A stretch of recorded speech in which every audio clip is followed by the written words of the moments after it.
FCO 리포트 6월 3주차. 안녕하세요. 웰스기업연구소 이수민 연구원입니다. 해외 금융계좌 신고 이제는 모바일로도 가능하다고 합니다. 수출입 관련 일을 하시는 대표님들께서는 오늘 하는 얘기를 잘 듣고 체크를 좀 해보셔야겠습니다.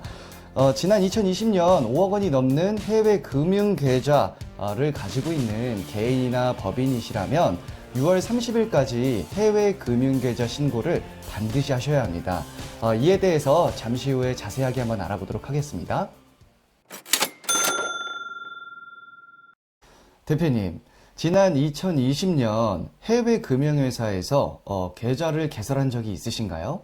만약 개설한 적이 있으시다면 오늘 제가 하는 이야기를 잘 들으셔야 할 것 같습니다. 해외 금융회사 계좌는 단순하게 예적금뿐만이 아니라 주식, 채권, 펀드, 파생상품, 보험상품까지도 해당이 됩니다.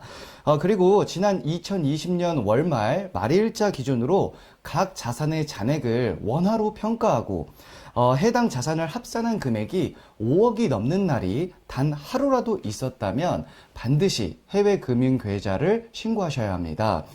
신고를 하지 않는 경우에는 미신고 금액의 10%에서 20% 정도까지 과태료를 납부하셔야 하고요.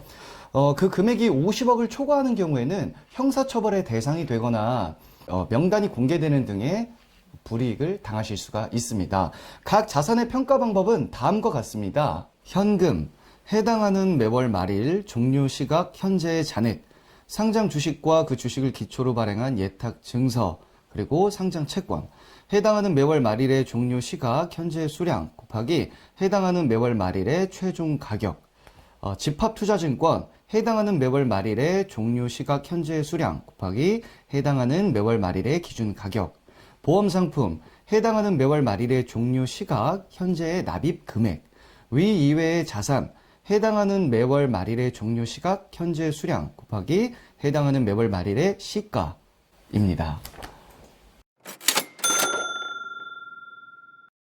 성실신고 확인 대상 사장님들께서는 법인 사업자로의 전환을 한 번쯤은 검토해 보셨을 겁니다. 오늘은 저희 웰스기업연구소 정우혜 소장님을 모시고 법인 사업자로의 전환이 타당한지, 타당하다면 어떤 방법으로 전환을 하는 것이 좋을지 한번 알아보도록 하겠습니다. 안녕하세요. 웰스기업연구소 정우혜 소장입니다. 자, 사장님, 이제 기업의 형태를 전환할 시간입니다. 아무래도 6월달은 우리 성실신고 확인 대상 사업자분들께서 종합소득세 확정 신고를 하는 날입니다. 아무래도 이제 성실신고까지 되셨다고 한다면 개인 사업자로서는 갈 때까지 갔다라고 보시면 돼요. 그러니까 아무래도 매출이나 수익의 규모가 증가하게 되면 아무리 개인 사업자라고 하더라도 국세청에서 요구하는 이런 증빙은 상당히 좀 타이트할 수밖에 없습니다. 처음에는 간편장부 대상으로 시작을 했다가 이제 자기조정, 그다음에 외부조정 거치면서 똑같은 거의 비슷한 마진을 기록한다 하더라도 실제로 비용 처리가 되는 부분이 이제 영향을 받다 보니까 아무래도 실제로 부담하는 세금들이 더 커질 수밖에 없는 거고요. 자, 이렇게 규모가 증가하고 수익이 증가한다면 법적으로 훨씬 더 까다로운 증빙과 까다로운 장부를 요구하게 되는데 성실이 그 마지막 거의 끝판왕이라고 보시면 되겠죠. 게다가 전년 대비 이제 올해 적용되는, 그러니까 2021년 적용되는, 그러니까 2022 6월 달에 내는 이제 소득세율 같은 경우는 무려 최고 세율이 45%, 거의 절반에 가까운 수준으로 올랐기 때문에 여기에 대한 부담은 더 커질 수밖에 없습니다.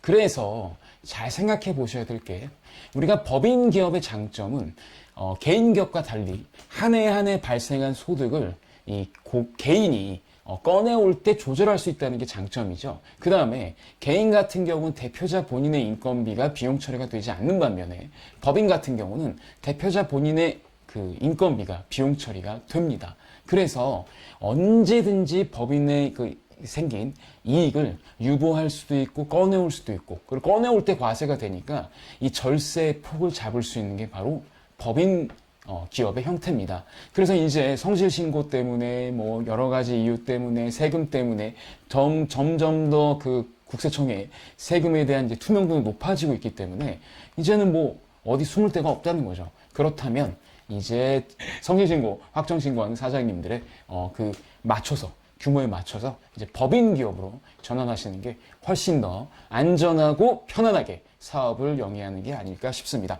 저희 웰스기업연구소에서는 이것 때문에 고민이 많으신 대표님들을 언제나 도와드리고 있으니까 이 점 꼭 기억하셨으면 좋겠습니다.